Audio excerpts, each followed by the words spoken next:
চলাকালীন সময়ে প্রত্যহ 2টা থেকে মেলা শেষ না হওয়া পর্যন্ত। শুক্র শনিবার 10টা থেকে শুরু হবে, মেলা শেষ না হওয়া পর্যন্ত বন্ধ থাকবে। বাকি সময় আমরা জনসাধারণের চলাচলের জন্য রাস্তাটি উন্মুক্ত করে দিব। এরপর দ্বিতীয় যে চেঞ্জ আনা হয়েছে, দোয়েল চত্বর বা ওই এলাকায় লোকজন এসে নামতো রিক্সা গাড়িতে, ওখানে কনজেশন যাতে না হয় এই জন্য দোয়েল চত্বর থেকে একটু ভিতরে 3000 মাজার গ্যাপ পর্যন্ত এনে ইউটার্ন করানো হবে। আপনারা ম্যাপে দেখতে পারবেন, স্কেচ ম্যাপ দেওয়া আছে অনেক পয়েন্টে, এখানেও দেওয়া আছে। তাহলে ওখানে আর কনজেশন হবে না।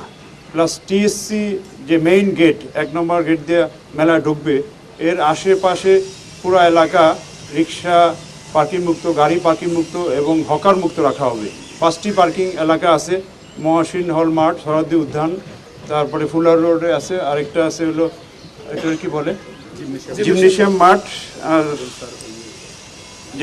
5টা পার্কিং এলাকা আছে, এখানে লেখা আছে সবগুলোই।